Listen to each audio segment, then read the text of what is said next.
So welcome everybody. I am super thrilled to be here with some just extraordinary people who've had experiences that I think we all need to break through. So I'm Nicole Kraft. I'm the director of Ohio State Sports Society Initiative, and I'm really excited to be here with EJ Liddell, who of course plays for the Ohio State basketball team, Coach Chris Holtman, Dan Wallenberg, who's the sports information director for basketball, and Katie Culver, who is here from the University of Wisconsin, who is an expert in social media and ethics. And what we wanted to talk about was exploring the circumstances that EJ faced post NCAA tournament appearance when Ohio State, of course, lost in the opening round, but there was pretty significant criticism that went far beyond basketball. And so I wanted to kind of walk through that and better understand how such things happen, what we need to know from them, how we could perhaps prevent them from happening, how prevalent they are, because I don't think most of us are aware of it. So EJ and Coach Holtman, thank you so much for being here. It is a pleasure to see you both. How are you both? It's been, I'm sure, a less eventful few weeks than the previous few weeks, but how are you guys feeling now? Yeah, we're good. We're good. I think we're good. I'll let EJ kind of answer some of those questions. I just am incredibly proud of him with how he's handled all of this. I think he brought light to something that in a lot of ways is in the darkness because you dismiss a lot of comments, and when they're as vile as they were to him and directly sent to him, I think he deserves a lot of credit for bringing it to light. And I think what he's found is an incredible community of people who've come around and showed how much they support him, how much they love him. Certainly a lot of Buckeye fans who feel the same way, but also a community of fellow college athletes who have experienced some of the same type of things that he experienced. So, he's done a really good job handling this, and he's become, he's been about on every TV show out there. He's done a great job with the media, just being who he is, which is real and authentic, and sharing this kind of challenging experience in his life. So I know his family's really proud of him, as are we. But I'll let him answer any questions you might have, Nicole.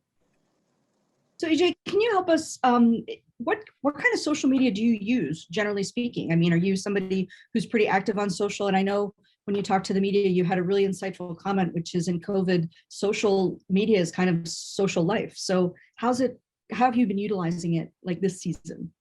I'm pretty much on every social media site. Facebook to keep in contact with my family because they don't know how to work any other things since they had it for a while. So I'm on Instagram, Snapchat, Twitter, all those things. I feel like they keep me up to date on like news and stuff also, yeah. Is it something that you've used to interact with fans or members of the public in general or members of the media? Is it kind of a communication tool or more something that you receive information from? Definitely. I feel like it's definitely something I can keep in communication with like the media and like the public. And I feel like I talk to people a lot on there. When people text me, I try to get back to them as soon as I can. I also go on like Instagram Live with my teammates and stuff, and just comments flow in, and I just comment back to people. I feel like they love that. They love seeing what I have going on in my daily life. I think they do. What can you kind of walk us through what happened? I understand after the loss that you guys were on the bus back, but can you walk us through kind of in what order you checked your social media and what you saw and kind of your reaction to it? Yeah, after the game, I really kind of stayed off my phone, just put my AirPods in, listened to some music on the way back to the hotel. And then we got back on the bus to go back home. I checked my messages that were sent towards me, and those messages just stood out to me, honestly. It was a lot of other messages a lot of criticism and things, but those messages stuck out to me. I mean, I hate to ask the obvious question as to why they stuck out, but is this something that you've never received anything that was quite so vitriolic, or was there something specific about these that really resonated differently than others that you'd been receiving? It just showed like one of the pages were a spam page that had like 0 followers, 0 posts, and following 0 people. And that just shows you they could anybody could make an account, an anonymous account, and just text you from that. there was also the other real page that stuck out to me because I don't see why he felt like that towards me. It's a basketball game. It means a lot to me. I feel like it means definitely more to me than it does to him because I worked all summer and all year to get to the point that we were at. So, You know, Dan, I'm guessing that Ohio State trains our student athletes in some aspect of social media or how to interact in some way. Is this something that you guys have talked about before, the potential for people to be confronted by just hate? Towards me, you say? Yeah.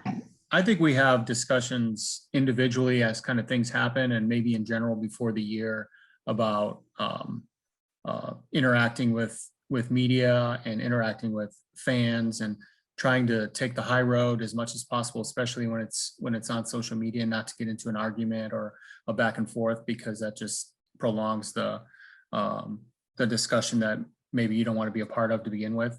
But we just kind of have a general discussion about representing yourself and your family and your program positively, so that you're like EJ's building his brand. This is part of his brand now, and he's doing a great job with it. And we just kind of have that discussion to keep that brand positive, because it's gonna pay off for everyone down the road. Chris, this sort of seems like a double-edged sword, though. I mean, it seems like we're in this climate that, for an athlete to build their brand, they have to be on social media, they have to be open and communicating with people, but yet the level of anonymity and criticism that can come seems like it can be as damaging as it can be beneficial. How do you kind of navigate that with your team? Well, I think as much as anything, we talk to them about, they got to, because they're in the public spotlight, all of us who are and all of us who get criticism, I get plenty of criticism myself. I think you got to figure out where your truth comes. And I think that's the biggest thing is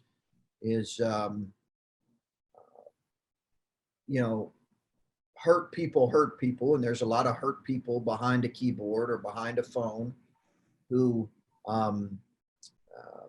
can send out things because they don't really see how it affects them. And I think that's what EJ did, is he in a very real human way showed how hurtful and harmful these kind of comments are. And I think it probably maybe even made some people pull back on certain things.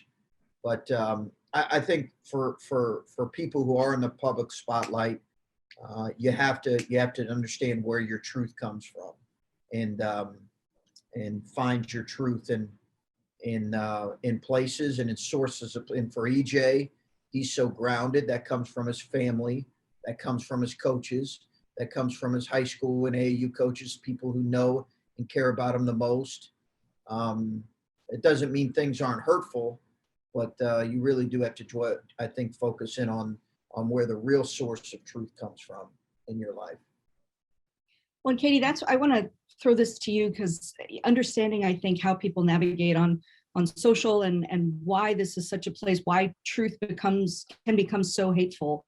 What is it about this space, and especially when it comes to, in our case, sports, and I've mentioned to everybody here, I've had my fair share of vitriol related to sports. It seems like it's a focal point for people that, when it comes to things that involve winning and losing, that the hate can really come out. Why do you think that is? Yeah, well, I mean, first of all, I just want to say, EJ, I am so sorry that this happened to you. I remember exactly where I was when I first read the tweet, and how much the words "I'm human" popped to me. They were so powerful. But I think it's awful that you went through this, especially, you're a kid, like you're young. And I just wanted to say, I'm really sorry that this happened, but I am so grateful that you handled it the way you handled it. And here's why. Those two words, "I'm human," broke down what I think the big problem is here, which is that the screen becomes a wall. It becomes a wall between us as human beings.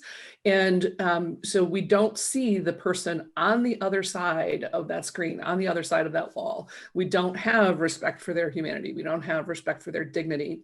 And the fact that you spoke out in the terms that you did, so rather than, hitting back, punching back harder, hitting vitriol with vitriol, I think you were able to break down that wall, and it was a huge step. And I know you had support from other athletes, other coaches, the Charles Barkleys of the world.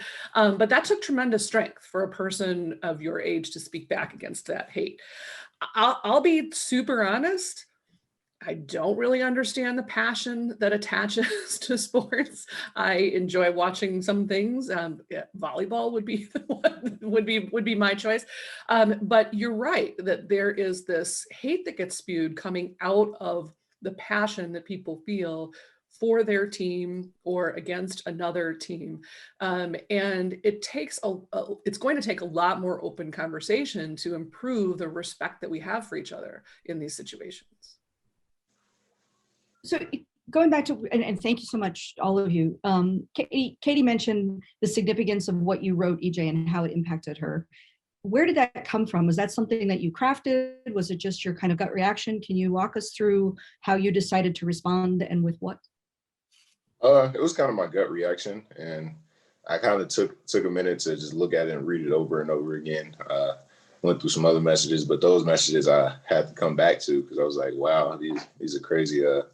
But as you said, we're looked at like entertainers sometimes, honestly, and we're just on the TV screen. And when we get off the court, honestly, we do the same thing as they do. And I put my socks on one sock at a time, and I just live my life every day as like another person would. And I felt like I need to be treated how a person would want to be treated. So those didn't feel right with me. You've obviously been an athlete at a high level for a long time. What has been your experience with social media in general? Have you received messages like this before? Are things seem to be changing? Can you kind of share with us what your experiences have been?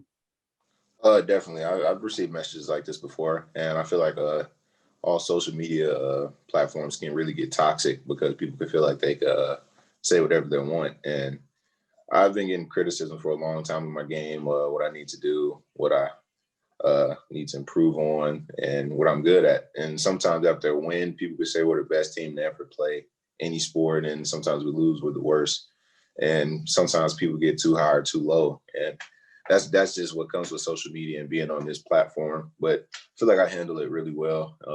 I have tough skin. I could take constructive criticism all the time, but it's just some things is different. Like threats and criticism are two different things. What did you expect to be the reaction when you put that out, and was that similar or different than the reaction that you received?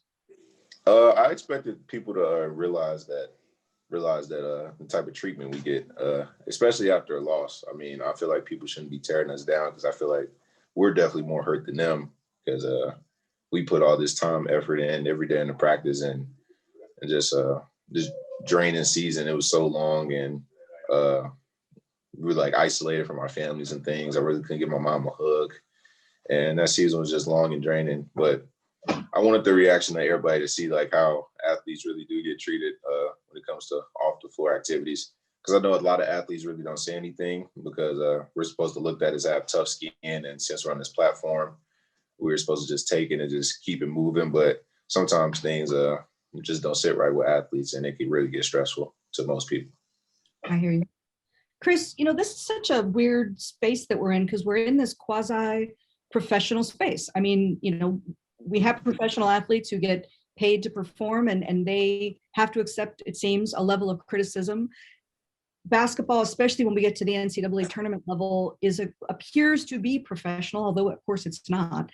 How can we better understand navigating this space? And what EJ says really resonates with me, that it should mean more to them than it does to the people watching. But I think you and I may agree that that's not the case, that people watching often feel that they have just as much, if not more, investment than the players do. Yeah, I think it's an emotional fan, right? We know what that's short for. It's for being, fanatical and caring a lot. And I think that's one of the things you appreciate is that you are coaching a sport that that people care a lot about and are invested in. You know, we all also understand that some of these things come from people who actually have some type of a vested interest in the game.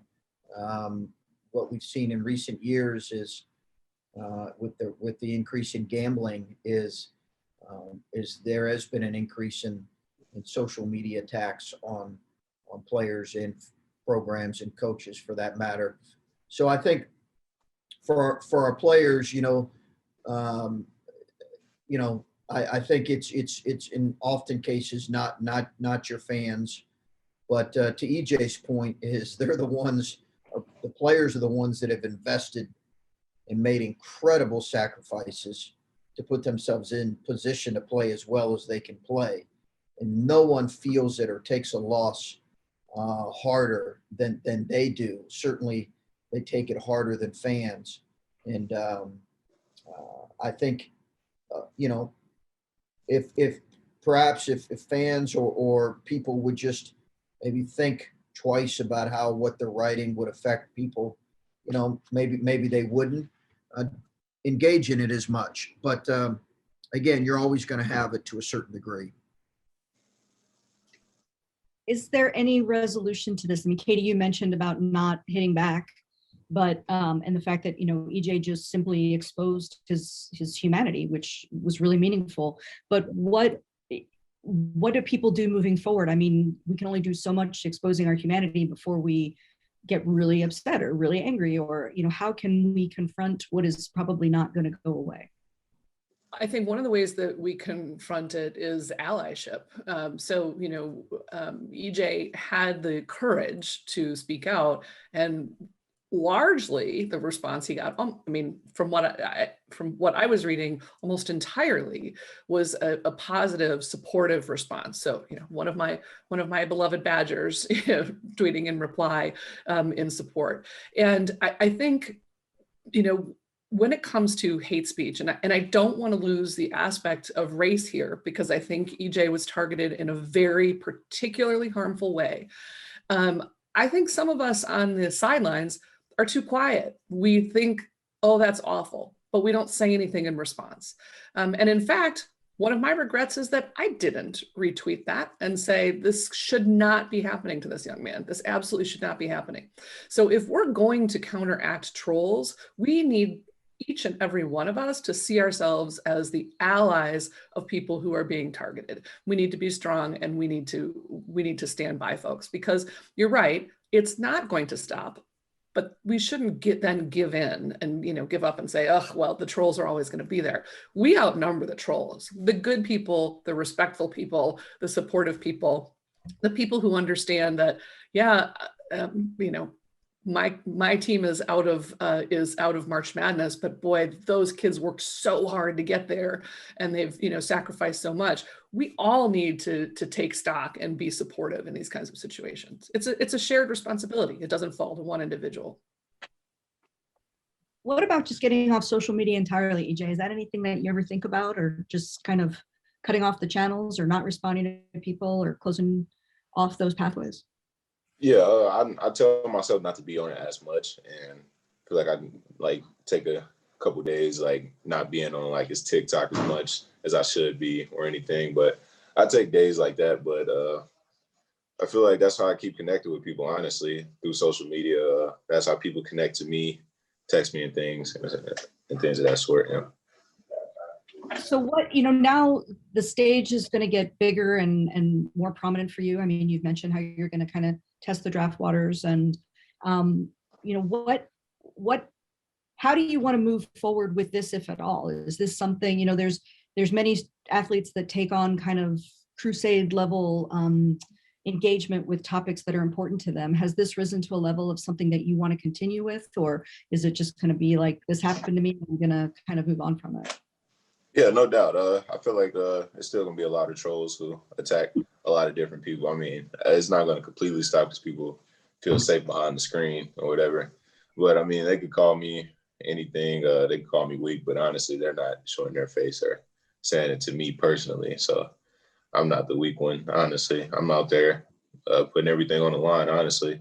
But moving forward, I'm just gonna enjoy it. Honestly, I could still speak out about things like this, and because I go through it, and I've been going through it for a while. But I feel like I can speak out about things like this because, you know, a lot of athletes go through it, and a lot of people don't really want to say anything about it. So. Chris, what do you think from a team standpoint? Is this a space that we as a university or as a team specifically need to be more vocal in, need to be more progressively kind of combating this, or is this just part of the life that we lead?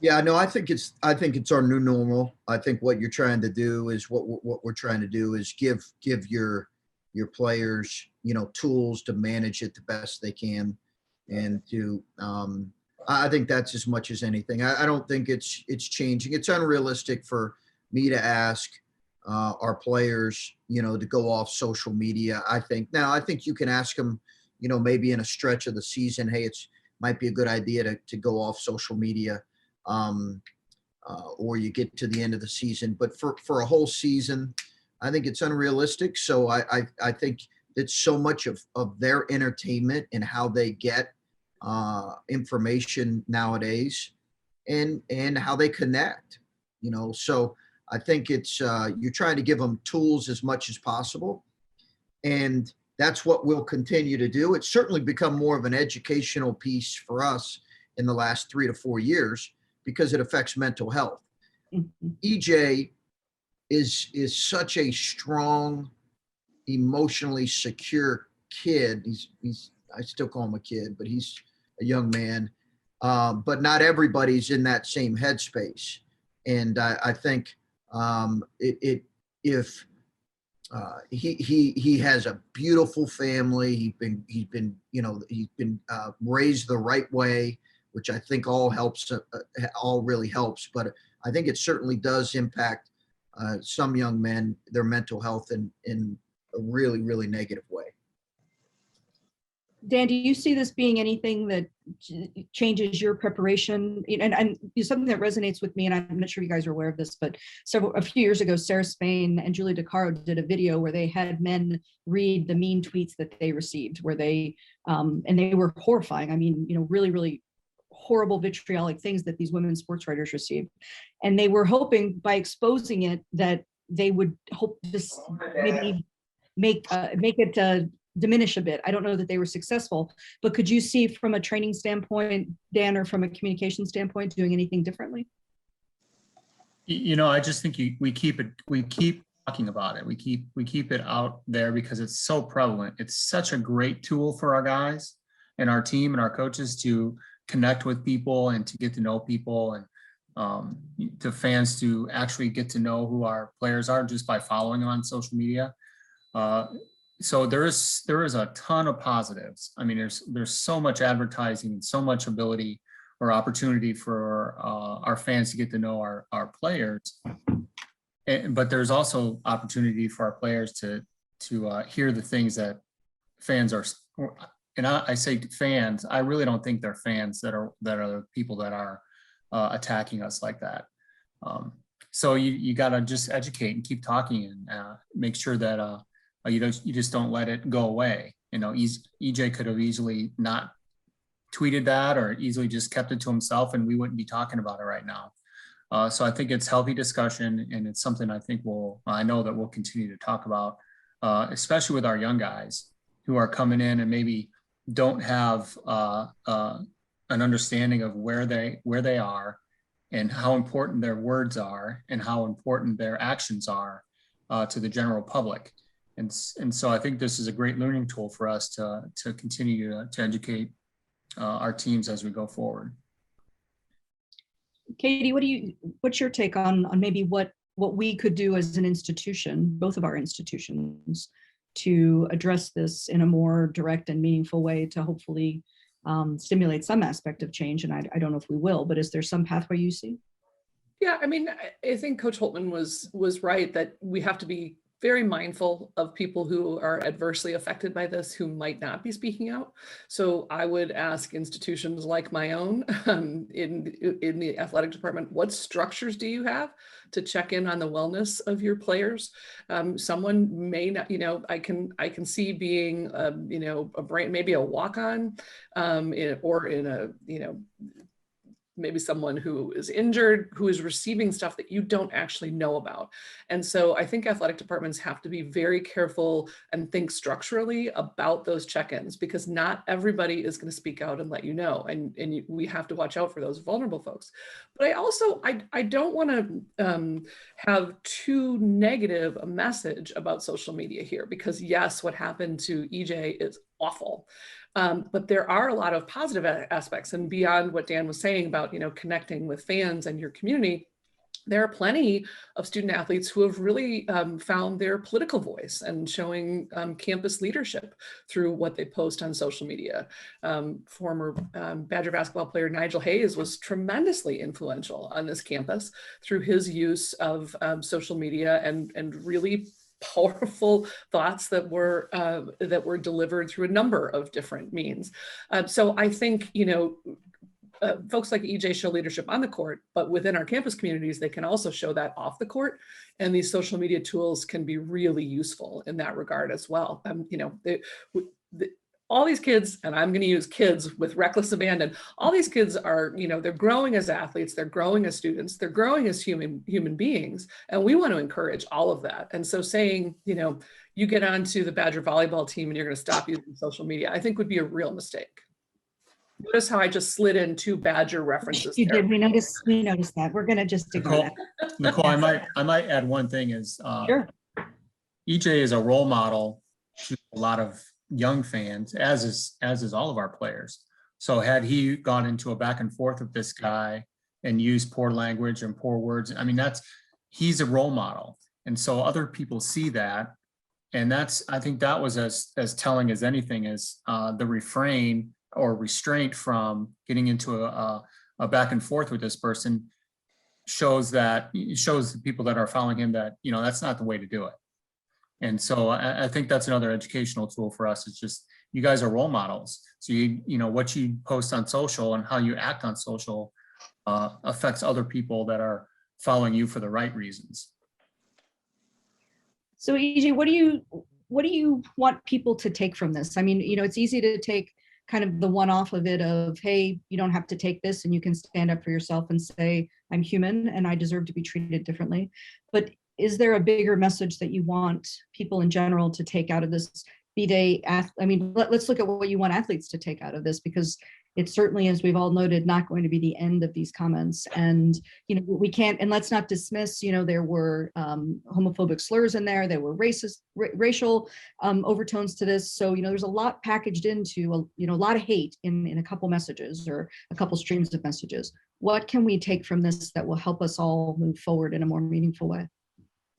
Yeah, I feel like these threats and these comments aren't okay, as I said before, but sometimes you don't know if it's like they could mean it, honestly.